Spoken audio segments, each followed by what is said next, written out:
you've been in this industry for a really long time. If you go back to the late 70s, we were building weight benches in the garage. But with the tank, no one's made something like that. What made you come up with that? One of my good customers contacted me. He's like, hey, listen, we have people, they want to push sleds, but they're wrecking the floors. Can you come up with something that we can still do that and not wreck my gym floors? How do you know if something's a good idea? If you're talking and listening to customers and there's a problem and nobody's really landed on a solution, then you have an idea. Is there any moments of self-doubt? People are like, I am not going to spend money on buying a home gym or a piece of equipment when that recession comes in. What would your advice be to somebody who has an idea and they want to turn it into a product? If you just believe in it and you're willing to work your ass off and you think you can execute, you can go for it. What's that mean on your arm there? Your don't quit ever. So that's the company tagline, and we just apply that to everything. Just try to keep this a little closer to you. There we go. We pretty much apply that to everything. So first of all, we apply it to our workouts, and then next we apply it to our products, our development, our sales process, our service. In other words, we keep trying, we keep going after it. If you have a setback, that's okay. You learn from it, but you don't quit. You stay after it. Yeah, I love the products that you have. Thank you so much over the years for sending me the tank and some of your other amazing innovations. I was curious. I got an opportunity to set you up with a few people that I know that are famous and popular, and I've kind of wonder, how does that work out? Like when somebody talks about your product, do you really see like a huge hit, or are things a little bit more slow and steady? Like we sent one to Tom Segura. And then I think he talked about it. Like, does that stuff really move the needle, or is it like, what's it like? Yeah, so it'll depend a little bit on who talks about it, where they talk about it. So if Tom, when he talked about it with Joe Rogan, then it moves the needle. with his audience, it moves the needle. We just see an immediate, right into the website. We'll see an immediate climb, unit sales, everything like that. The other people, influencers, people you help me with, same thing.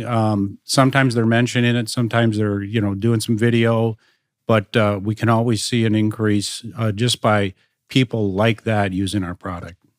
And you've been in this industry for a really long time. When did you start Torque Fitness? I'm a grandpa of the industry. I might be a great-grandfather at this point. I have 40 years in the industry, 40 plus years. And Torque Fitness is a little bit more recent. Torque Fitness maybe the last, 20 years or so? Correct, yeah. And then what are the other businesses you had before that, and when did that start? So the first business was a company, originally we called it Power Bodybuilding Equipment. So we were building pretty much weight equipment that people were putting in their garages, in their basements.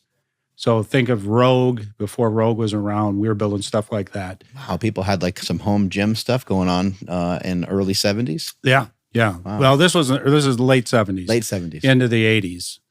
But then we changed the name after a few years to Parabody, and we ran that company for 20 years. We ran that up to 98 and then sold that to the Brunswick Corporation, which owned Light Fitness. So that became a division of Light Fitness, and I actually ran a division for them for 3 years. And Parabody, you make all kinds of stuff there, right? Cables and all kinds of things. Yeah, so right? Parabody, we were building home gyms, little weight stack home gyms. We were building all kinds of free weight pieces. We were building some commercial products, but then we really grew that after Light Fitness bought us because that was a big part of their business.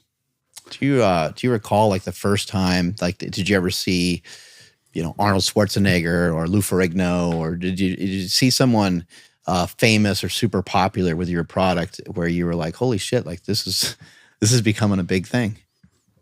So, we probably, there's nobody that jumps out like one of those couple of names right away. We were big followers of bodybuilding, weight training, strength training. And what we did is, we were following all the muscle magazines, and we were seeing who was selling equipment and, what kind of equipment were they selling? Was it going into homes? Was it going into, health clubs? There really wasn't health clubs to speak of, in those early 80s. There was some, but not many. It was more like, just kind of like random bodybuilding gyms, like in the 80s, right? Yeah. There wasn't really like not what you see today. Today you see a more finished product where they have cardio equipment, they have a powerlifting section. Like it wasn't like that. It was just a little bit more bodybuilding, powerlifting, and most people didn't go into those gyms because I think they were intimidated. Yeah, there was a lot of these. You would call them hardcore weightlifting gyms. The treadmills really hadn't come on the scene. A lot of that didn't. It was mostly, the regular consumer, whatever you want to call, would be very intimidated going into a gym in those days. And really, Arthur Jones came along and came out with the Nautilus pieces, and that kind of springboard a whole different audience into the strength training world. What got you into like the functional training side of things, like with the sled, with the rope? Because obviously your background is a lot of bodybuilding type of equipment, right? So what spurred your interest in this stuff? Well, it really flows out of business strategy as much as it does just interest at that point, because I've been in it so many years. And when it comes to business strategy, we're always thinking about where's the opening? Where's the market? What's happening? Where's it growing? And we thought about that originally because I like to say when we first started, like take the NFL. Nobody other than really the Steelers were doing much strength training. If you can believe that, this is the steel. Maybe that's why they had a dynasty. This is the steel curtain. Mike Webster, those guys were doing a lot of lifting. But like I'm from Minnesota, the Vikings, Bud Grant didn't want the guys to lift weights. Lost 4 Super Bowls. Steelers won 4 Super Bowls. Vikings lost 4 Super Bowls. My buddies back in Minnesota are not going to like that. I know. Well, let's edit that out, Andrew. We don't want any hostility thrown out. Too late. Anyway, I'm not a Viking fan, so it's okay. And I'm a Packer fan, which really makes it difficult. Makes things complicated. Very complicated. But the reality was in high school, I'll give you another example. I and 2 other guys strength trained on our high school football team. Wow. That's it. And you know what? We worked out on an old Universal, which was just weights, and you went around in a little rectangle. Oh, like a bench press on one side with the leg extension off of the bench press, right? That kind of deal? Right. So those are legit. Did people think it'd like make you slower or something? Gaining muscle? Yeah, the belief was it was going to make you muscle bound. You're going to be slower. All of those things. So I kind of went back to that because to me, I was looking and saying, I personally saw the benefits that I had from doing it and from lifting. So that I just saw that, hey, listen, this will take off. We think of, in business, you want to think about trend lines, and you want to be on a trend line. So this is going to take off. Now, to answer your functional training question, and it probably has a lot to do with me, as I age, it's like, okay, functional training, this is going to take off. More people are going to want to functional train, and they're going to want to be able to do all the things they've been doing as they get older. So that's, we're in an industry where there's large companies. So you have to choose your niche, and then you have to go after your niche. And if there's an opening, and try and become somewhat significant to that niche. Yeah. And I'm also curious about this because, we have those tanks in there that you made, and there doesn't seem to be any other, with products, there's a lot of other types of products on the market, but with the tank, no one's made something like that, or no one's even, I don't know, what made you come up with that? Because it's really fucking good. It's an amazing piece of equipment. Yeah. So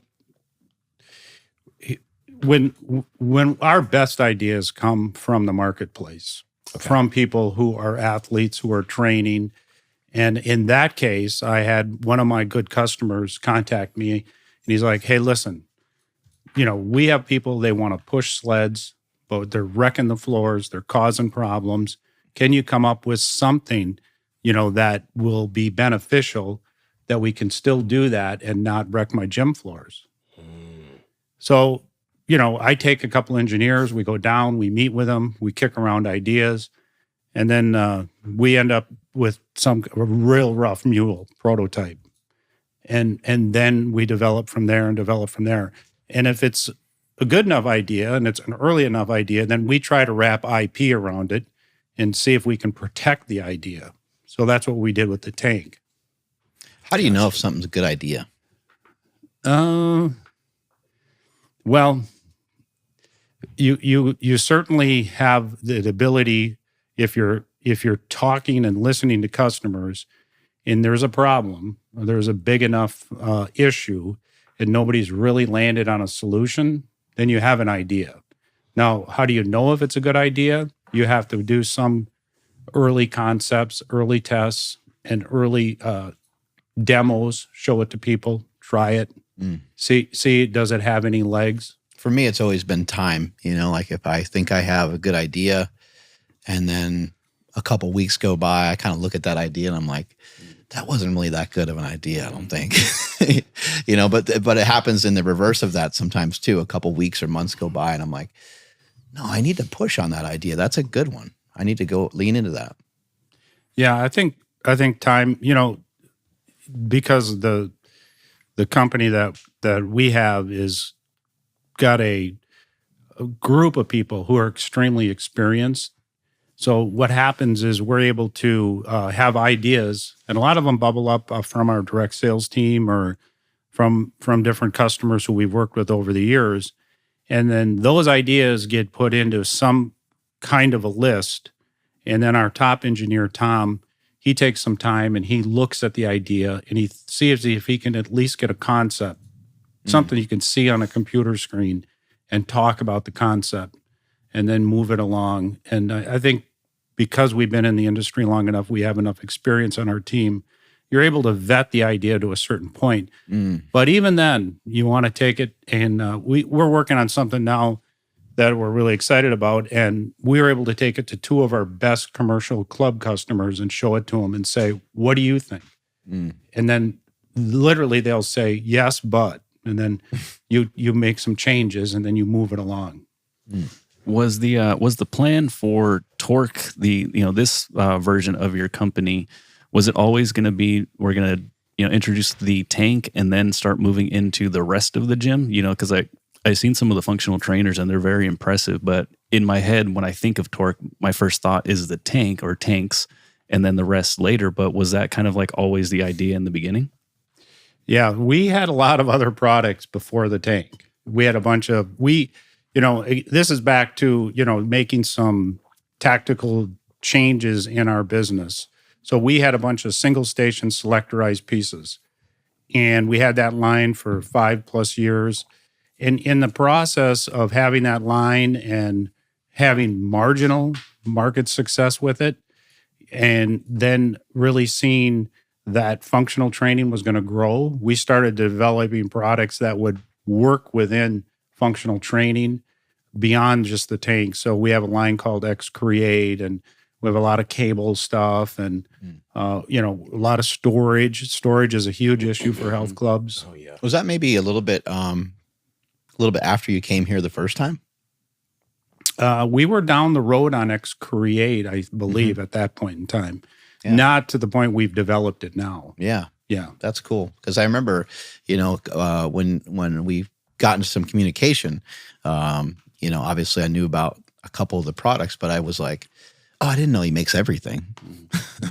Yeah. And that's one of the things you have to overcome when you get a product like the tank, which, and I mentioned to you, Mark, earlier, like in my career, you only get a couple of things that are called, what we think of unicorns. It's like, okay, this is something, we maybe can sell to everybody who's got some kind of a, turf area and they want to do functional training.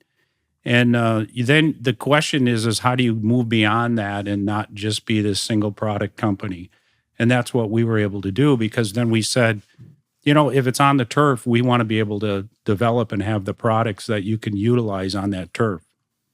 How long does it take to get an idea to the market? Like say something like the tank, like so we're talking, I know you have experienced people in your corner, so it's going to be way different than somebody at home trying to like create something, but about how long does it usually take you guys? Okay, well, if you start with concept and then you get all the way to the first product that you're shipping out of your warehouse. And it's what we call a movement product. So that's a tank, that's an endless rope trainer, that's a ski ripper, that's an air bike, that's something like that. You're probably 2+ years. Now inside of that, you've gone through some concepts, you've gone through some testing, and lots of testing, especially on a movement product. If the product doesn't have technology in it, it can be shortened quite a bit. Like then, if you just make a strap or something, an attachment. Yeah, you can probably, we're pretty diligent about testing everything. So we're always going to have that test period in there. You can 6, 8, 9 months, maybe something like that. If it's a frame product, steel, non-moving, you're still, it seems like by the time you get all the way through everything, you're at least a year plus. Yeah, it's pretty awesome because like with Torque, there's a lot of pieces of equipment that obviously others exist, like the assault bike, right? But when you use one assault bike and then you use the Torque assault bike, there's certain things that the Torque assault bike just like does better. Like it'll do everything that most assault bikes do, and then there'll be things on top of it. So when you do make products that you see other companies make, because you see companies, they just make the same thing and slap their name on it, but it always seems like you're adding something on top of that. Yeah, that's what we try to do. But we also we try to again solve a problem. The number one issue with air bikes has been durability and noise. Those are two big issues. So when we went after the air bikes, we said, let's figure out how we can make the air bike as durable as possible and as quiet. So we literally worked on making our air bike as quiet as we could. And then we took our air bike along with most of the other air bikes and put it in a sound lab and tested. So then we were able to say, okay, we checked off quiet. Then we said, okay, well, what about durability? That's a beast. So we put on the biggest bearings we could possibly get in there. We tried to make sure all the joints were, really mechanically sound. So we really engineer all the way up to make sure we get through that. So then take the, recently we just launched a product called the Relentless Ripper, which is a skier. What we did with that is the number one issue for everybody is where do I put this thing? Because space is such a big issue. So with that product, we built it and developed it so you could hang it on a wall. Oh, that's cool. You could put it on a rack. You could put it on a rig. And you can put it on anybody's rack or rig. It doesn't have to be ours. So we built some universal ways to connect it. So the whole concept with that product was, how can we make this thing so it doesn't take up a ton of space? And then how can we make it, again, quieter? Because air products tend to be loud. So it runs off magnetics just like the tank does. I think what's coming next, Jerry, is, people have home gyms and they have gyms and stuff in their garage, but I think the next evolution is to have stuff in your living room. I think it really is. I think people walking past, like seeing this piece right here, the Ripper, just walking past that, from your kitchen to from your kitchen to your living room, I can envision being like, what? I should do 15 seconds of that. I should do 30 seconds. I mean, maybe the wives won't maybe love the decor, but I think that's what's coming next. I mean, you're seeing some of that stuff. You're seeing like a lot of the commercials now where people are using certain fitness products, kind of like actually inside the home. Like if you watch a Peloton. If you see a Peloton commercial, it's like in their actual house. It's not like in their garage. Yeah, so interesting. If you would mind, pull up the F9 on the consumer side. So we thought about that, and what we developed was a product that it's a full functional trainer. Half couch, half leg extension, leg curl. See how it closes up? That's so cool. sick. Yeah. And then with that, sorry to cut you off. Depending on how wide you open it, is it also usable at different angles of it? Okay, because most of them, like the one we have here at this gym, is just one plane of motion. It's fixed. But if you have multiple angles, that now changes the entire game. Yeah, so it gives you some flexibility on the width of how wide it opens. But you can put that into a corner and it just closes up, or you can put that along the wall. We build a wall version and a corner version. And the wall version, it only sticks out about 14 inches. Oh, wow. And That's amazing. Wow. yeah, and what we wanted to accomplish with that product was we wanted to make a product that it's very sleek and you can have that product anywhere. In other words, maybe your wife would be okay if this is in the family room. Why are we always asking our wives? Why can't we just make choices for ourselves? I know, we're getting in trouble. But this is actually really dope because, I mean, my generation has an issue with houses right now. So like apartments are the game and this stuff can fit in an apartment. That's what some really cool, this is awesome for a lot of people. Yeah, and we did another series called the Anchor series, which is even more sleek. It only comes off the wall 9 inches. And it isn't got the fit and finish of this product. This is a little bit more high end. But the Anchor, what you could do with the Anchor is, it's only 9 inches and you can, it just doesn't take up hardly any room at all. And you get your functional training and all your cable motions. I can hear Andrew salivating on the other side right now. Well, me and cable machines. Yeah. Yeah. If I have 2 in my garage, if I can get a third one inside the house, I'll connect them all together. Click on that Anchor once, Andrew, please. 7 or 3? Doesn't matter, either one. We'll go to the new one. There we go. Oh, wow. Yeah, you sent me one of these guys. Wow. I sent that to you. Yeah. The Anchor 7. Yeah. Yeah. And again, it's only 9 inches off the wall. Jeez. Dang, Mark, why are you being stingy? Yeah, I got to hide it. It's at my house. Yeah. So what we try to somewhat anticipate, some of the things you're talking about. People are going to want to do some exercising, maybe in other parts other than the garage or the basement. Mm-hmm.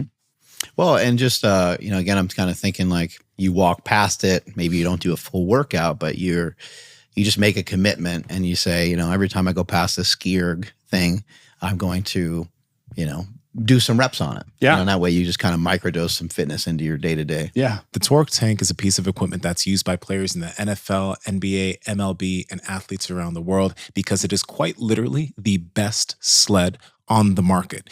And now you can get the power of that sled in your own home or in your own gym. You can start off with the Torque Tank M1, which is a more portable version of the tank. You can pack this thing up in your garage, pull it out easily, sled up and down the street, and then bring it right back. And if you want to go a little bit heavier and a little bit harder, you can get yourself the Tank M4 or the Tank MX. We've been using these beauties for the past 5 years, and going forwards and backwards, changing the resistance on these things, it's probably one of the best pieces of equipment that we get to use in the gym, and we want you to get access to it too. So Andrew, how can they get it? Yes, pick up your very own tank at torquefitness.com, and at checkout, use promo code PowerProject to save 5% off your entire order. Again, that's at torquefitness.com, promo code PowerProject, links in the description as well as the podcast show notes. How did this whole thing get started? Like, take us back to the very beginning, maybe share some of the story that you shared with us in the gym. So if you go back to the late 70s, we were building weight benches, basic weight benches. Well, we built this multi-purpose weight bench. We called it a 12-in-1 bench in the garage. It was my father's garage, and it was probably 40 by 60, and we're up in Minnesota. We do cold well. So we had wood stove heat, and it was just my partner, Steve Duncan, and I. And we were trying to figure out, okay, how are we going to sell it? And what I did is I went up to the bookstore. At the time, all the different muscle magazines pretty much were selling weight benches or strength equipment. And there's Iron Man, Muscle and Fitness. Dan Lurie had his magazine. This like the cement weights with the skinny benches and the little posts. And stuff. Yeah. We're talking about the most basic stuff ever. But there was one magazine, Muscle Mag International, which didn't. And I'm paging through it, and I'm like, I wonder why this guy's not selling it. So I contacted him. His name's Robert Kennedy, not related to Robert Kennedy Jr., Robert Kennedy up in Canada, and got a hold of him. and basically said, why are you not selling any weight equipment? Everyone else is. And he goes, I'm in Canada. It's too hard to get across the border. And so I said, hey, I have a factory, quote unquote factory. And why don't we build a product? We'll ship it into the US and you promote it. And he said, well, send me a sample. So we went to work and got him a sample, and I never heard from him. Never heard from him. The longest time, it was like, I think it was at least a couple months, and he wouldn't return my calls. And so we're in the garage. My brother's house is where our mailbox was. And I go out there one day, and I think there was 4 orders for these 12-in-1 animal benches. That's what we called them. And he named it. He came up with the animal. And it was just clipped out with a check for $249. And we're like, okay. So then I call his office, and I get a hold of the gal up there, and I'm like, tell Robert he's got to call me. I'm now getting orders. And I ran up to the bookstore too, grab it. On the back of the magazine is the full page ad for this multi-purpose bench. And it's being mailed directly to us. And I mean, that was the breakthrough for us to start to sell. And I mean, we were getting orders every day, sometimes 4, 6, 8 orders, $249. And I had no arrangement with him. No, I said to him, how much do you want? And he's like, well, why don't you figure out what's fair? So we gave him $75 for every time he sold a bench. And, we were selling dozens and dozens of benches, which was a ton for us because, we literally were in a garage with the most basic tools you can imagine. We would have to go over, there was a local steel yard. We'd have to go over and pick over steel, bring it back, cut it, weld it, paint it, upholster it, the whole 9 yards. And that's how we got going. And that relationship stayed with him. He continued to promote products for us. And from there, we started to develop, at the time in the United States, there was this thing called specialty fitness. And we started to sell some products to the specialty fitness retailers. Eventually, we promoted and advertised in Muscle and Fitness magazine. We did a lot of advertising in that and drove a mail order business. Cool. Did you know how to weld? Or just kind of like learn on the fly? So my partner, Steve, was the welder, and I did more of the fabrication and the upholstery work. So a lot of cutting, drilling, all of that. And then we hired some young guys who would come in and help us. And, the garage was in a back alley, and the truck wouldn't even pull down there. So we had to drag it up to the curb, load it up on the truck. What got you interested in starting that just in the first place? Well, when So it's a big thing to tackle. Yeah. So I come from a whole family of entrepreneurs. My parents were in the motel restaurant business. They had this small little motel restaurant, which was across the street from where the garage was. And my grandparents were, involved in that business. So, we're just kind of entrepreneurs. And I did not want to be in the restaurant business. Grew up in it. It's like, no, that's not for me. So this was a business I thought there's an opportunity here. Strength training is going to grow. It's going to get bigger. Let me ask you, I'm really curious about this because now, obviously, you have online, you have all these ways to do paid advertising, videos, Instagram, all that type of stuff. But you were selling a decent amount of products, making it, getting multiple orders a day before internet. So how did that transform the way that you did business over time? Because I know obviously initial internet was very different from the internet now, but like you have experience doing all of this when it was just magazine ads. So is your question, how did you transition from that basic way of promoting and advertising to where... How'd you transition, but also what type of like financial momentum did you see? Like, I'm just curious if like it 10x or 20x the ability for you to make money, or if you just took advantage of it like everybody else did. Well, first of all, I think we doubled our sales every year for 5 years in a row. Before internet? Yeah, in the mail order. But you got to understand, when you start at like 80,000 a year, it's not that hard to double. Okay. So we were doubling up from a very, very low base. Yeah. Yeah. So, and then you kind of get to a level. Spoken like a true entrepreneur. Because $80,000 is kind of a lot for some people. But I know what you're saying though. The business, I get it. we moved from the garage over into Northeast Minneapolis, and that's where we set up our next kind of manufacturing business. And an interesting story about that. So we kind of hit the wall. We're running out of we're stuck how to grow. And there was a young man who worked for me. His name was John Typo. And he said, my dad is a management consultant. If you ever want to talk to him, let me know. Honest to God, I didn't know what a management consultant was. So some days now I wish I didn't. And I said, and I think I ran into the 10th frustration in one day. And I gave my card to him and I said, give this card to your dad and have him call me.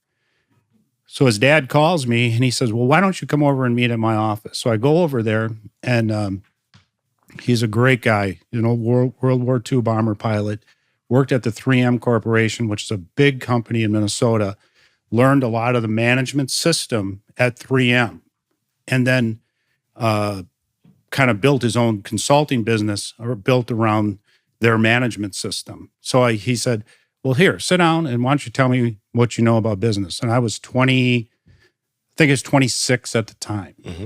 And basically I talked for 45 minutes straight. He slid his chair back and he said, young man, you don't know anything about business. And I was like, really? And he goes, really? So what he did for us is he taught us how to build a management system into our company, which we didn't have as entrepreneurs. I mean, we're just the orders were coming, we're doing the best we could. And we put in this whole management system, which allowed us to scale the business. Without him, I don't think we could have ever scaled the business all the way up. So that was just a pivotal change. And then we continued to work with him for many years, where he would come in one day a month and review things, and we'd bring in our managers and walk through it. And, we had, at our peak in our manufacturing days, we had 450 people. So, we had to have some tiers in our place with managers, and we were running 3 shifts. And so there was a lot going on, and we had to build in a quality program, but he helped us with all of that. Probably a lot of organization, right? Is that what he helped with the most, is how much steel you need? And it's got to get complicated. And you just look at, just anyone can do this. Just next time you're using a cable machine or any of this stuff at the gym, just look at how much goes into it. Yeah. There's so many different things it's not just a weight stack and some rods, it's there's a bunch more stuff on there. And then to figure out how to put that stuff together, to figure out how to consistently end up with a quality product that's the same. It's kind of hard to communicate to the end user, oh, they don't make that steel anymore, so we had to make the product completely different. They're just going to be pissed that the product's not the same. Yeah. So one of the things, very top level that always stuck with me with him is he said, you have to have your goals. B, you have to be organized. And C, you have to hold people accountable. Those are the 3 pillars of how you build your structure. So what is it you're trying to accomplish?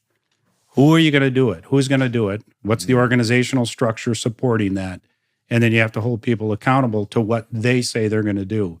So we just really worked hard at keeping and setting the goals, building the organization, holding people accountable, and building the company off of those 3 pillars. Was there ever a time where you were like, I don't think I want to do this anymore, the company's not going to make it? Was there ever was there any moments of self-doubt, just because you were tired of the business, or or the business wasn't going in a direction that you liked, or anything like that? Okay, so in 40 years, I've seen so many crises come through. You go back to 08, 09, you go back to COVID, you go back before that, the recessions that we went through, all of those things. And one thing about a recession is in early days, we were primarily a home fitness company. And when you're talking about discretionary income, that's one thing that gets whacked real hard. You know, people are like, I am not going to spend money on buying a home gym or a piece of equipment when that recession comes in. And, you know, I remember a banker telling me one time, okay, you fell off the toboggan. Let's see if you can catch it. So in other words, you built up so much cost, you have so much structure in the company, and you've got this downturn. Can you cut everything back and get it all, you know, right size for what the market is now? And in 08, 09, because we were doing more consumer products at the time, I mean, I couldn't believe how hard the market turned. The home gym market cut in half in that period.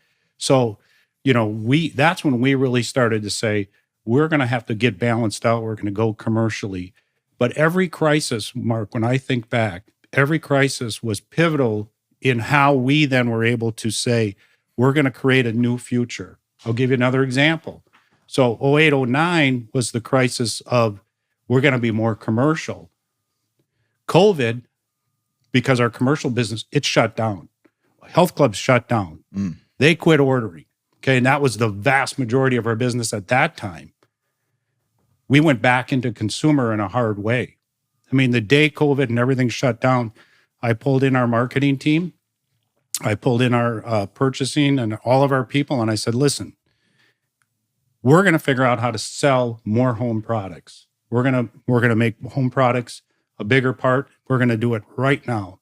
We're going to change our website. We're going to change how we offer. We're going to take commercial products and figure out how to package them for homes. And we were only doing 2 or 3% home at the time. Wow. So we pivoted that fast, and then we were able to come through. So today, now we have a significant consumer business. We have a bigger commercial business, and we have an international business. And we have these 4 segments that we play in. But each crisis, out of the crisis was born the opportunity to pivot the business into a different direction. And, you know, we're a smaller company. So we're able to do some of that pivoting and then create a whole different future. Forced you to be creative, huh? Survival has a way of doing that. Because literally, I mean, we're staring at survival. Yeah, and I think, you know, when you go to your team and you say, hey, you know, if you say something like, can you guys be more creative? Can we, it's like, it's not enough, you know, or even if you give them like some great speech and rally everybody up and get them fired up. But this, you know, forced you into a completely different space that you really weren't doing nearly as much business with. So then it kind of boxes up ideas for people. Like, oh, we need to focus more on home stuff. What are some quick hitter, easy things that we can think of that can make us money immediately? And then how do we build momentum and build that out for the future? Yeah, exactly. And it gives you an opportunity.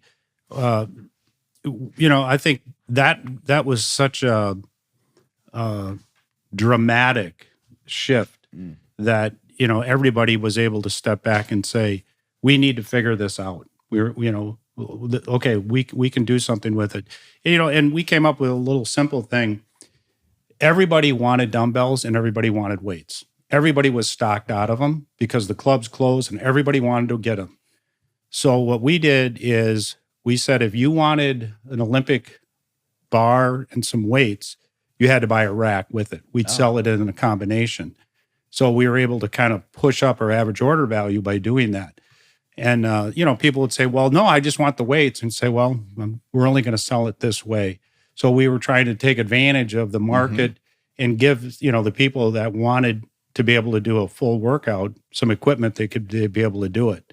So again, crisis is, you know, when you're on this side of crisis, it's you realize it created a different future, but when you're in the middle of it, it's stressful, very stressful. Are you seeing like any change in what's going on right now? Because I know it's not quite as dire as, like, we'll say like 2008, which, I mean, dire is kind of like a little dramatic, but people are starting to like pay attention to where their money's going, right? They're starting to prioritize, like, well, shoot, maybe I won't do that home gym stuff because, like, dang, I just need to make ends meet and get food for the, you know, month or whatever it may be. Are you noticing a dip in anything yet? And if so, how do you think you guys might pivot out of this? Well, our commercial business is really good. So that business is very strong. And it's interesting. So out of COVID, health clubs said, we are changing. And, we're not exactly positive why that is, or why the following happened, but it did. In other words, people are going into health clubs and they don't want to just get on treadmills and aimlessly go for 45 minutes. Mm-hmm. They want to go over and they want to do some strength training. And, there's more women on half racks than there ever was. Yeah. It's really changed. Amen to that. Yeah. I think it's great. Yeah. So it's really changed. So the commercial business is really good because what's happened is they're reorganizing their floors, which has been good for my company because we're in a position where we're putting a lot of functional equipment in, and they want to create more community, and community is wrapped around working out with people. Mm-hmm. So there's a bunch of that going on. So we're really good at that. We're really good at helping them. We'll say to them, how many people do you want to train? What kind of training do you want to do? And how long do you want them to train for? And then we design the room. What my company does now, commercially for sure, is it's just as important of the design of the room as it is the equipment. We spend a lot of time. We have full-time designers who work on that because we want to create the exact room that they want. And then we give that to them and they go, yeah, that's what we want to do. That probably creates like a lifetime customer too, because then they come back and they're like, it's 5-6 years later. Maybe they want some different arrangement. And they probably communicate to you guys again. You're like, we have these 3 new pieces. It would be perfect to what you already have. And they should go here, here, and here. Yeah, it does. And it also gives us an opportunity because everywhere we put in, we call it X Create as the functional training pieces we build out. Everywhere we put that, when we bring a ripper out, that ripper can go on that X Create. Mm-hmm. That's this opportunity where we go back and communicate and they go, that's awesome. I'll stick the ripper on the end of there. And now I can add that into my functional training and my performance training area. So that part, I'm giving you a long answer on that, but that part, the commercial part's really good. The consumer part is much softer. I mean, what happened is so much equipment got pushed in during COVID, into homes that the market got saturated. So all the consumer-only companies like Peloton and some of those guys, they're struggling because there's so much stuff got pushed out in such a condensed amount of time. And that means a bunch of used stuff is coming out behind it. So that part of it is still good for us because we continue to innovate. We do things like anchors and F9s, and we try to not be just a commodity item. Yeah. I'm curious about this, man, because, in fitness, we see like certain things fall out of style and then they come back. Like even when it comes to something like bodybuilding, it made like there was a really big surge of younger guys getting into bodybuilding in like 2019 again. So in terms of equipment or styles of fitness through the years that you've been making equipment, has there anything that you've just seen continue to just come back, die? Have you just noticed any trends? Well, for sure, free weights. I mean, free weights, we my early days, everything was pretty much free weights. Use a barbell, and then the Nautilus thing came on, and machines came on, and that became real popular. Mm-hmm. And then free weights, but just moving iron has really never completely gone out of style. Yeah, and I don't think it will. I mean, it just seems to consistently be there. And I look at what happened with CrossFit. And, where I really salute CrossFit and Rogue is that they figured out a way to make a sport out of fitness. Mm. They're one of the first people. We have the Olympic lifting, we have the Olympics and whatnot, but they figured out how to build, and if you think about sports, the reason people get into sports is they identify with an athlete or a team. And that's what they did. And they did a brilliant job of that. So that really was a game changer. And it really, you talk about all the lifting, all the different movements that you're doing in CrossFit. That has been, that was one of the more significant things that come along in the last 20 years. Probably the biggest change too, in terms of getting females into the gym, I think. Yeah. I think CrossFit was really responsible for that. What do you think of some of your competition, some of the other companies out there, like a Rogue Fitness? Are you like inspired and motivated by companies like that? Yeah, so I have great respect for Rogue. I mean, what Rogue has done, I mentioned, like, if you go back to what we were doing at Parabody in the early day in the garage, we're kind of like doing a bunch of things on a basic level that Rogue did. But if you look at how Rogue scaled that business up, and what a marvelous job, and how good they are at, I don't know how many things I can walk around and I can see a lot of Rogue t-shirts. Right. And I see a lot of Rogue clothes. So, they almost accomplished like what Harley Davidson did. Oh, yeah. Good comparison. They almost did that with their brand. And in our business, they did it. I mean, you think about companies like Life Fitness or Precor, Matrix, those are big commercial brands, and they don't have the brand awareness Rogue does. They don't have a feeling behind them. Yeah. Like Rogue, you see someone with a Rogue shirt, you kind of give them a little head nod. Yeah. So, I really have tremendous respect for that because, I know how hard it is to build a brand, and they did it. They did a great job of it. Yeah, that must, when you see other companies out there making innovative products, it must kind of get your team excited too about, how can we change things? How can we, make our own niche? Yeah. And the other amazing thing about Rogue is their niche wasn't really around product as much as it was the aura of the brand. Because if you think about it's lots of Olympic bars, it's lots of cool, plates, but they just flowed the brand through so many different things. And, they've done a lot of cool innovations on attachments and they're just very masterful at that. We really are kind of product guys at heart. That's what drives us. We're constantly trying to do something with the product and innovating with the product and coming up with solutions around the product. Earlier, you mentioned the tank being kind of created because you saw a need for it. You saw some of your training transform to become more, I guess, functional. So with that being said, like, when did your training start to change? When did you start feeling that doing things like the tank or doing more pulling type movements, moving your body in that way, when did you start seeing that was super important for you? Because I think when we have some people on, some people are just like, they lift and that's it. And you can kind of see how that affects them, right? Yeah. So when did you realize that? Well, I'll talk for me personally. I'm 64. Okay. Nice. So I did a lot of lifting, a lot of bars, a lot of traditional lifting. And I just started to transition over to using cables, a lot of cables, do a lot of cable training. I have the F9 that I work out in my home with. So, it was so much easier on my body that, that's for me personally where, I started making that changeover. And then the beauty of the tank is, for me, was, I listened to a couple of you guys' recent podcasts on sprinting and running, and the tank allowed me to get out and push and move my body and not feel like I'm going to get hurt and not feel like I'm going to get injured, really get my heart rate up and really, do some things that, I wish I could do still, but, I don't want to have an injury.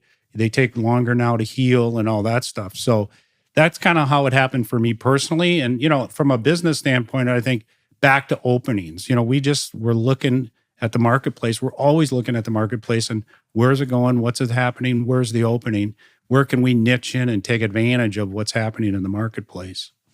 How does you don't have to give away anything proprietary, but how does some of the technology in the tank work? Because people look at it and the first thing people used to say is like, oh, it's got wheels. Yeah. They think it's going to be easy. It's like, all right, let me see you try pushing it. And you're going to feel like you're going to die. So basically it works the complete opposite of a friction sled. The way a friction sled works is as you take off, that's the hardest it's ever going to be because as you move, you have heat and it's now getting easier. Okay. So with a tank, it's the complete opposite. At the point of takeoff is the easiest it's ever going to be. And the reason is There's a wheel, aluminum wheel in there. There's magnets. And as that thing starts spinning faster and faster, those magnets get stronger and it increases the resistance.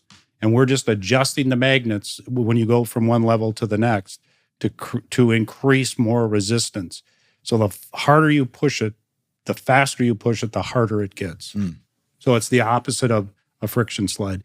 So it's good for the body in the sense that you, at takeoff, you're not going to blow your Achilles out. You're not going to have bad stuff happen because it's the easiest. And then you're ramping it up and your body can be in, connection with the product. I like the safety of some of that, like the rope too, the continuous rope. Obviously anyone can hurt themselves doing just about anything. You can always find a way to do that.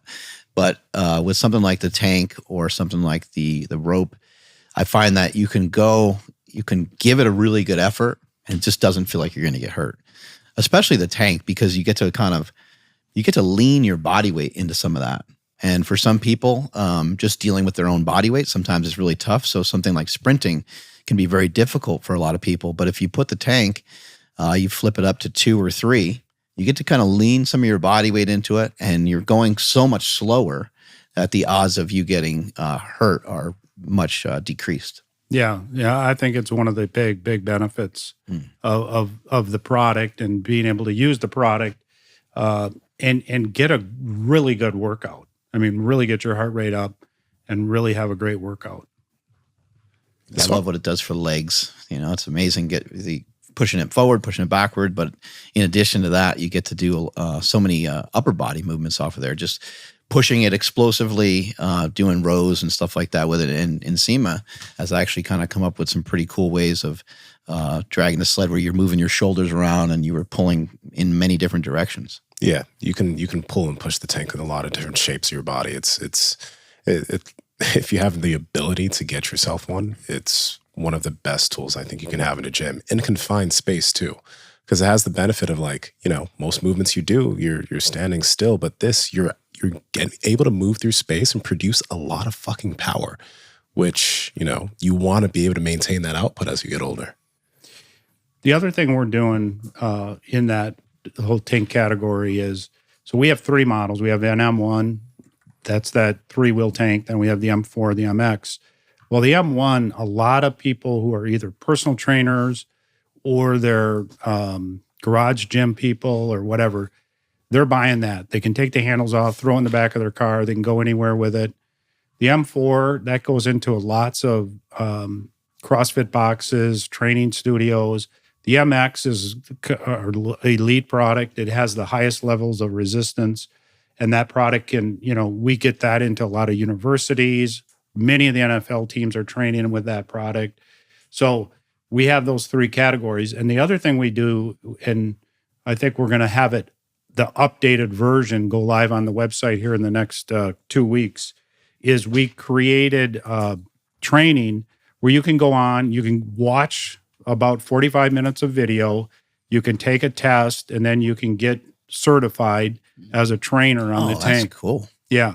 So when we are out there talking to clubs and they're like, okay, it's not just a push sled. It's what you were talking about, where you can do all kinds of different things, and there is a correct way to push it. There is a wrong way to do it. So we want to help people do that. So that certification will be up and live here in the next couple of weeks. What's this band you were telling me about? You told me there's a band that you guys created that hooks to the tank as well? Yeah. So what we came up with is, if you put our, we call it the running harness or waist harness on the tank, we came up with a band that is hooked between the tank and the harness, and it has some give to it. So it's kind of like when you're pulling a truck out of the ditch. Minnesota, we kind of understand this. you have some give, right, so it doesn't jerk. So this smooths out the tank. So if you want to do sprinting and you want to put that band on, it'll go with you smoother. Exactly. Yeah. So it's not, if you don't, you're going to have, if you're just doing walking or whatever, it's fine. But if you want to do more running and sprinting, then you want to have that, the band on there. And then you got the wheelbarrow feature of it as well. Yeah, so the wheelbarrow is that's a fabulous workout. We have that available on the M1 and the MX, and so that's where you're really activating your upper body, and you can get a great workout on that. Yeah, the newest M1, because I remember we had like a different version of it, and then I seen like you guys updated it. What have you guys changed on the M1? What we did with the M1, the new version, is there were so many people who were wanting to do more backwards walking. Ben Patrick's driven a lot of that. Yeah. Bunch of stuff with Joe Rogan's driven some of that. And what we did with that is we created where you could drop some dumbbells on the front of the machine, and it gives you a little better traction out there. And then we made that pivot on the front of the machine a little bit taller. So if you want to kind of do like a mid-level push back, you can do that. And the second or third thing we did is we added a console. So now you can track your workouts, and you can have up to 4 people train. So if us 4 guys wanted to do a workout, we could each track our workout, and then we could do a little competition with cool. that. And you can toggle through the workouts. What about putting some of the tank technology into like a belt squat or something like that? You guys messed around with anything like that? We haven't messed around with anything on a belt squat. That's an interesting idea for the same reasons we were talking about, easier on the back. The one thing we found with that technology is it's somewhat difficult when you have real short motions. So in other words, when I push a tank, because again, I got to get that flywheel. Yeah, I got to get that flywheel going. So it's a little more challenging with that. So it's an interesting idea because of all the, let's face it, pressure and whatnot on your spine. And what was the equipment you were telling me about in the gym? You said it was called gym something. eGym. eGym. And that gives you like a lot of feedback via like a lot of metrics of your reps, your sets, and all these different things, right? Yeah. So that's a company that's come out in the last several years. They've done very, very well, really well in Europe. I think doing pretty well in the U.S.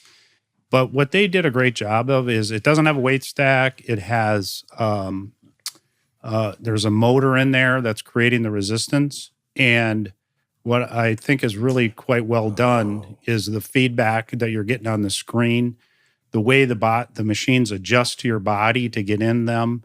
So they've done a nice, really good job of merging technology into strength training. And you can sort of like pick different resistance from different angles type thing, it seems like. Well, from what I know, and I don't know a ton about it, but what I know is it's a lot of kind of traditional selectorized, what we would think of as selectorized. There's a bench press, but what's nice about it, it really helps set your range of motion, and it gives you feedback to look. Are you doing a full stroke? Are you? Is your cadence proper? Right. That kind of how thing. many seconds up and down and stuff. Yes.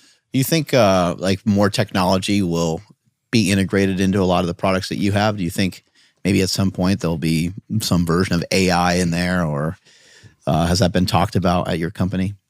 So we're always trying to look at, tech, and we're always trying to understand it. I would imagine, I had one person said, never bet against technology. Yeah, right. I mean, it's just, it's there and it's coming. And it keeps coming. So I would think that, we're always trying to play, like we have feedback built into our ripper now, into our tank now. We have it coming on our endless rope trainer now. So we're going to try to work on, having more of that. We have it on our air bike. So I'm sure we'll continue to evolve there and do more of it. Yeah, I think that feedback is really important. I think, I've been into just a handful of gyms, that are attached to like some of these NFL teams and so on. And I've seen that like the athletes seem to care more about, and the coach, they seem to care more about the execution of the exercise and that it's done within a certain framework rather than being super concerned about the weight. So I think that can be really important for a lot of people, and then they can kind of, you could see your watt output, or you can see your power output for a particular exercise. I think it's pretty cool. Yeah, I do agree with that, and I do believe that as the next generation of strength and conditioning coaches come along, they're going to be way more inclined, right, to want that and look for that kind of feedback. So yeah, I think it's definitely something we'll see much more of. I think it would be cool to have some form of like a Wi-Fi signal on like a tank or something, and then you gamify it and you have your own torque games where everybody can go online and see where they rank, and then if you get like high enough, then you have to like prove it with video or something. But I don't know. I just think that would motivate a lot of people, just like the CrossFit Open, right? You get to see where you rank amongst everybody in the world, and you're like, okay, like we're not last place. We feel pretty good right now. I think that'd be tank fun. world record. Yeah. Cross Rope Jump Ropes actually does that same thing in their app. Like you'll be able to see people legitimately like in your area, how many times they've jumped and how you rank over everybody like close to you in the past day. It actually makes you want to keep going higher. Yeah. So, It's a good idea, Andrew. I was curious about this. I've noticed it in the past few years. There's a lot more, especially after like Ben Patrick started popularizing specific movements like the lower back extension, Nordics, etc. A lot of people have, like the tip bar guys and Shogun, have come out with like a Nordic lower back extension, or a Nordic and a lower back extension and a GHR and like a 4-in-1, 5-in-1 type pieces of equipment, right? What do you think of those types of things? Because like they don't take up much space and they seem fairly affordable. But what do you think about like that type of equipment popping up? Because I never saw stuff like that in the past. Yeah, I think it's kind of a natural progression, and I think what they're trying to accomplish is they're trying to get as great a price point and as great of many exercises as possible. I mean, I go back to that thing I mentioned earlier, our 12-in-1 bench. Yeah. So, we had a knee extension, a leg curl, an arm curl, a bench, an incline. We could list off all these different exercises you could do on that bench. But I think it's now that, we're moving into all these other body parts that people are trying to train, they're just using and becoming, more clever in how to get more into that product. I think it's great. How do you and your team, how do you guys decide on like what to say no to? Because there's like Nsima's mentioning these other products, probably real easy to be like, oh crap, we should make those. And then you got to ultimately say no because of time constraints. Yeah, that's a good question. And I mentioned this to Mark earlier. So, I look at my job as the CEO. I really have two major things that I'm responsible for. Like, what are we trying to do? Who are we? What is Torque trying to accomplish? And then what are the core values that we live by as a business? And I try to make sure we stay true to those. So when it comes to, the vision of what we do, as I say, first and foremost, we build product for users. So what do I mean by that? They say 27% of the population does some form of exercise on a regular basis. So there's 75% or whatever who don't. Okay, there are some people who actually build product for them. They're using marketing and things to entice them in, but those aren't our customers. Ours are users. And there's a second element to that. When we build a product, anybody can use it. So Brian Shaw can use it, or the grandmother who says, you know what, I just want to live better. I want to be able to enjoy this part of my life. So we build it, the product will work for any of those type of people. So that's the first thing we think about. Second thing is we spend money, effort, and time on two elements: the look of the product itself and the look of the room. And the reason is when someone opens the door and they look into the room, if it's a room we design, we want them to, in their mind, to go, I want to work out there. I want to lift in there. I want to jump in there. I want to pull, push. I want to work out there. Or if it's a product, they look at it and they go, I want to push that. I want to pull that. So we spend money on industrial design and room design. The third element is we focus on three things. Two of them are efficient. One of them is effective. Efficient in time. So if we build a product, if you're going to use a tank versus a friction sled, If you're way stronger than me, I need to take weight off and you need to put weight on. That takes time. With the tank, I can flip a lever. You can go, I can go. So time, space, we try to build everything as space efficient as possible. When we developed X-Create, we said, let's make sure everything can go against the wall. If it's not against the wall, you can use both sides of it. You can modularize it. You can be as efficient as possible with space. Third is effective. We want to make sure that actual workout is effective as possible, so you get the best result possible. So those are the three things. And the fourth element is when you're done, you're done with the workout, you're like, man, I feel great. I want to work out again. We don't want our product to be coat hangers. We want it to get used. And we want people to, say, don't quit. I'm going to go work out again. And underneath all that is what I tell everyone. What we're here to do is help humans become a better version of themselves. If we do that, then we're doing our job. So that's the core vision. Now, if somebody brings an idea and it doesn't fit within that, we say no. It doesn't work for us. Then on values, we talk about principle is do the right thing. Be a good human being. I tell everyone who comes to work for me, I go, look, someday you may have Torque Fitness on the front of your shirt. You have a last name on the back of your shirt. Be a good man. Be a good woman. Be honorable. Be good to your customer, good to your colleague. Be a good person. 2, perseverance. We apply it to everything. Don't quit ever. And then 3, and we try to think this through, and we try to make sure that we're, as a company, I like to say, hey, we have to be profitable. If we're going to have new buildings, new products, more people, we got to make sure we're profitable as a company. So we try to make sure that everyone understands there's nothing wrong with profit. What it does is it allows you to create the future. Because if you don't have profit, you can't create that future. So I just try to make sure everybody understands, these are our values. This is how we operate. And then we apply that to everything. So we try to recruit people. And then on people, I ask for 3 things. Number 1, you have to have skill. And what I mean by that is if you're coming to work for us and you're an engineer, you have to have the skill set to do it. If you're coming to be in sales, you have to have the skill to do it. Number 2, you have to make sure you have a work ethic. We don't want people who don't understand, without work ethic, without hard work, you don't get success. And then 3, teamwork. You have to get along with each other.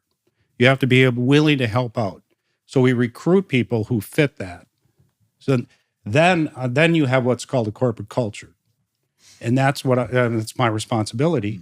Keep us on that corporate culture. So if I can keep us on that vision and those core values, then the company is cohesive and people who have those values come there and they like working there. A constant thing that's been beneficial for all of our health has been intaking enough protein, but also intaking quality protein. And that's why we've been partnering with Good Life Proteins for years now. Good Life not only sells Piedmontese beef, which is our favorite beef, and the main reason why it's our favorite is because they have cuts of meat that have higher fat content, like their ribeyes and their chuck eyes, but they also have cuts of meat like their flat iron. Andrew, what's the macros on the flat iron? Yeah, dude. So the flat iron has 23 grams of protein, only 2 grams of fat. But check this out. Their grass-fed sirloin essentially has no fat and 27 grams of protein. There we go. So whether you're dieting and you want lower fat cuts or higher fat cuts, that's there. But you can also get yourself chicken. You can get yourself fish. You can get yourself scallops. You can get yourself all types of different meats. And I really suggest going to Good Life and venturing in and maybe playing around with your proteins. I mean, going back to the red meat, there's picanha. There's all kinds of stuff. Chorizo sausage. There's maple bacon. That stuff's incredible. The maple bacon is so good. Maple bacon's really good. Yo, my girl put those in these bell peppers with a steak and chicken. And oh my God, it was so good. But either way, guys, protein is essential. And the Good Life is the place where you can get all of your high quality proteins. So Andrew, how can they get it? Yes, you can head over to goodlifeproteins.com and enter promo code POWERPROJECT to save 20% off your entire order. Links in the description as well as the podcast show notes. Really well said and well thought out. It must have, taken you many years to come to all that. For some of the people that are listening that have ideas, people come to me a lot with product ideas and creations and inventions.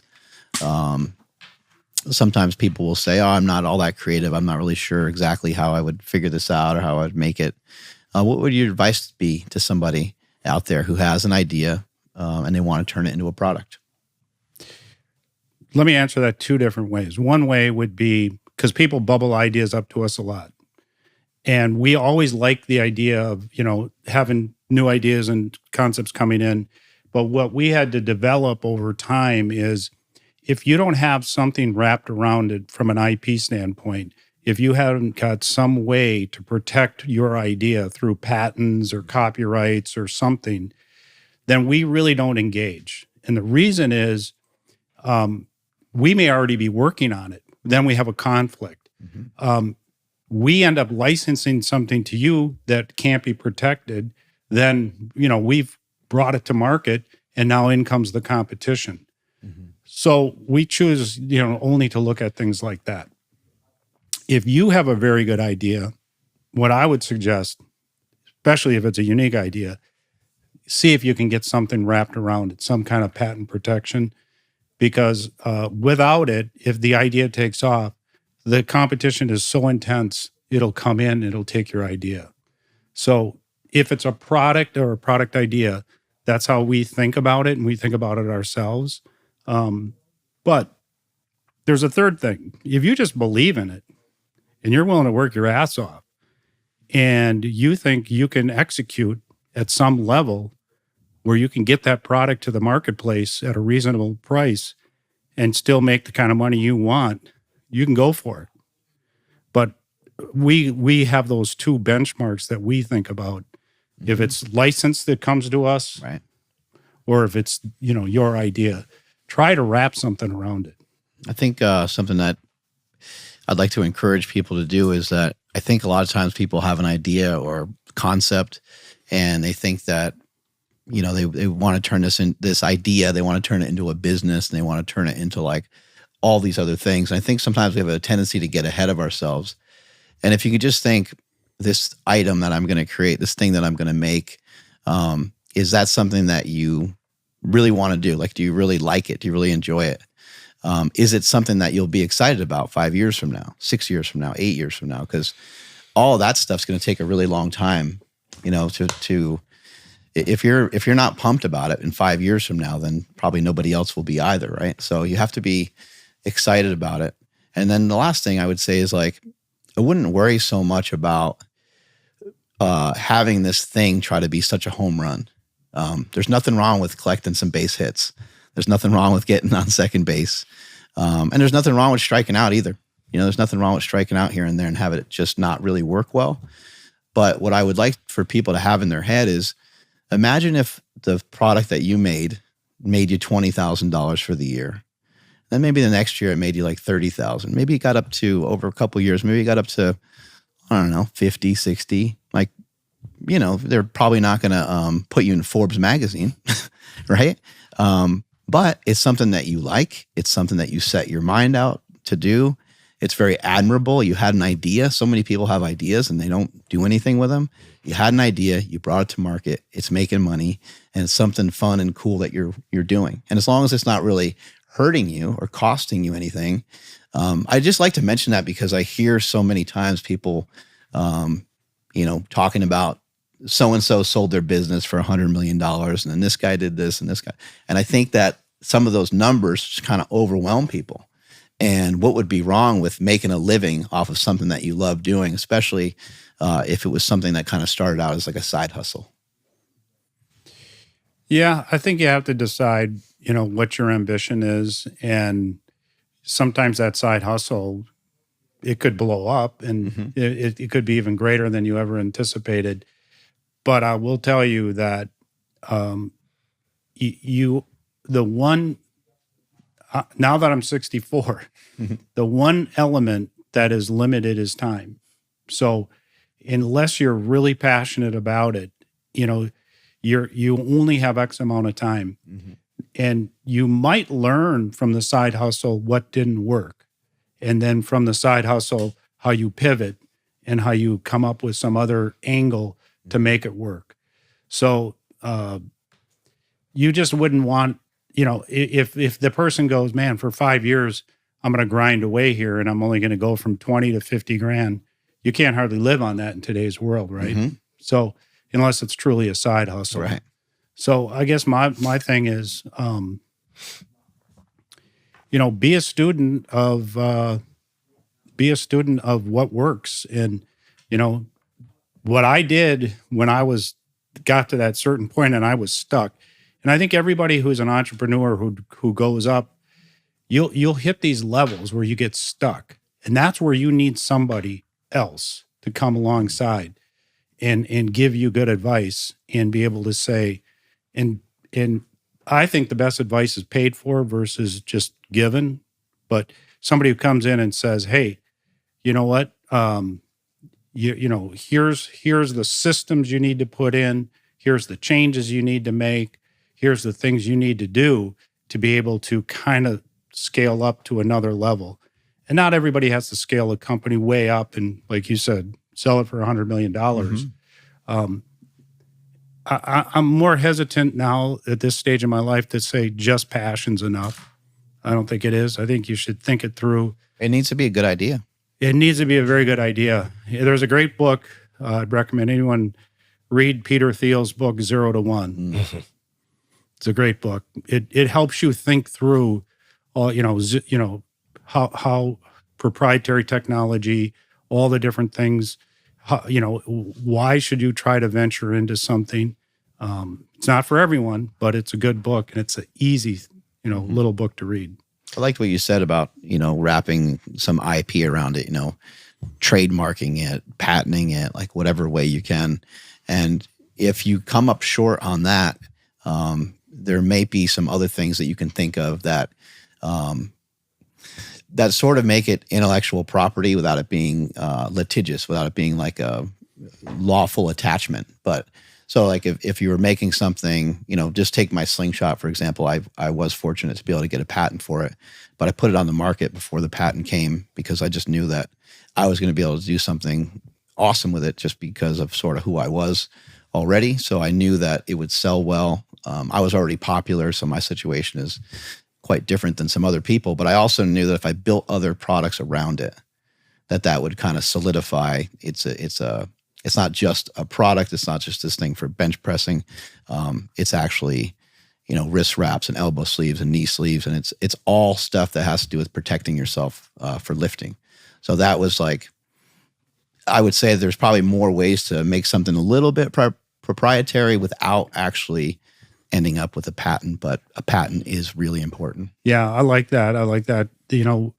You're basically protecting, building a barrier around the brand. That's one of the reasons if you do get a really good idea and you don't have really good protection, what you don't want to do is be crazy with pricing. In other words, if you get an idea and it takes off and you're starting to really get some market share, if you've priced that thing too high, you invite competition. If you price that product at a price that allows you to make the margin you need to promote, to be profitable, but not too fat of a margin, then the competition looks over and they go, yeah, we could go in there and fight that guy, but that guy's pretty tough. And he's not trying to, make too much money. Mm. So I recommend if you don't have that IP, you don't have some of that, you got a good idea, and you have some passion to want to go out and promote it. Excellent advice, because I never really thought about it that way. But yeah, you're like, that guy's making like $6-7 off it. Like, let's just let him, do his thing, and we're not even going to try to disrupt what he's working on. Well, yeah, because you're not going to go away. Right. And if I come in and I get a third of your business, it's not enough to go to bloodbath with trying to get it. Right. How about you believe in it? How about getting others to believe in that product? if I believe in my product and get other people to you're trying believe to I'll say convince, but you're trying to convince a stranger to believe in that product to eventually convert some money into that product. Yeah, good question. And we live in the best time for that, by the way. I'll give you a story. So I heard about Mark many years ago, about 6 years ago. And all I did is I shipped a tank down here and I wrote him a note and I said, beat the hell out of this thing. My name. Just ship the product down here. Because I knew he's an animal. He works out hard. And then he just started working out on the tank. So why we live in a great time is there's these influencers, these people who have popularity, and you can use your product and get it into their hands if you have an alignment between who you think they are and your product is, and they have that awareness. So then you would need to budget some of your dollars to get product into people. So Mark has helped me immensely get product to Huberman or Sean Baker or, you know, some of these Dana other White. people. Yeah. And then, you know, he got me a contact. So I shipped, because I heard Dana White was all pissed off at Peloton. So I said, He's always pissed off about something. Kind of is, huh? so I said, I got to get Dana a stealth air bike because he's going to throw all of his Pelotons in the dumpster. So Mark got me a contact. So I sent a Tank MX and a stealth bike down. So we live in a great era for that. It was way harder back in the old days, you know, where I could put an ad in Muscle and Mag or whatever. So if you have a cool product, think of the product, think of an alignment, think of influencers, and, you know, just get them product. And, you know. That's a great example because when you did send it, I remember communicating back to you and I was like, this is the place to break stuff. Like my team can figure out a way to break just about anything. Yeah. And it survived. So yeah, it made me a believer of it. Earlier, you mentioned, you know, if you're going to do something, ideally, you do want to be passionate about it, along with it being a good idea. And, you know, owning as many businesses as you've had through the years, were you passionate about all of them? Were there some that you did just because, like, you saw that they were profitable? I've always been interested, passionate in fitness. Always enjoyed it. I think I probably had a point where I transitioned some of my passion into leadership and into, you know, developing organizations and developing people. Yeah. So I think that's a natural thing that happens to people as they go from little tiny startup to, you know, you're running something. Because if you don't, then you're going to cap out if you don't make that transition. So I think I changed, you know, so maybe I read more books on leadership than anything now and whatnot. But the other thing in that same realm, when it comes to, you know, product and, you know, what you can do or how you can bring product to market, I think if you really are, you know, looking at the marketplace and willing to figure out how to test those products, if it's within whatever your passion is, then you can at least get a feel for, is that product going to have any kind of traction or not? Do your children have any interest in taking over the family business, or are they like, I don't want to try to step into dad's shoes? Because they work for you. You got yeah. two. So I have 4 children, 2 grandchildren, and 2 of them work for me. My daughter Sarah's in marketing. My son Sam is in our we call it systems automation.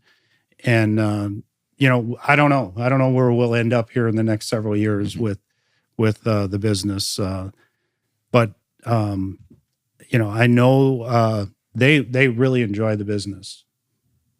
Why do you think it's so important to you? You know, you've built this business up for many, many years and built it to the spot that you did. Why is it so important to you? Why do you care so much about the details? That's probably a personality thing as much as anything. You know, I'm kind of like, if I'm in, I'm all in type person. You know, that's kind of how I'm wired up. But, I like the idea of helping humans become a better version of themselves in our way. I mean, there's all these other ways you can do it in this world. You can help people, through their nutrition. You can help them, obviously, through their workouts. You can help them through their mind, their spirit, their, all those different ways you can help people. It's kind of our way, and I enjoy doing it. And I just enjoy the people that I've worked with, and I enjoy the industry. I enjoy meeting people who are also like-minded and enjoy that.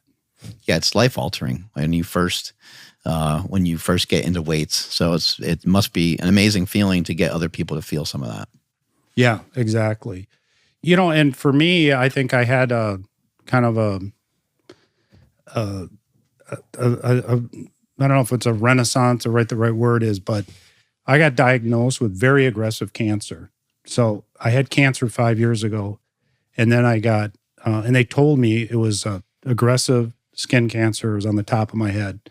And they told me, if this cancer comes back, you're going to get it in your neck. Well, it came back. It came back 2.5 years later. And that's the worst thing that could happen with this particular cancer. And they had to cut me basically from here up to my ear, and they had to clear everything out of there. So I have no nerves left on this side. And I had to go through 7.5 weeks of chemo.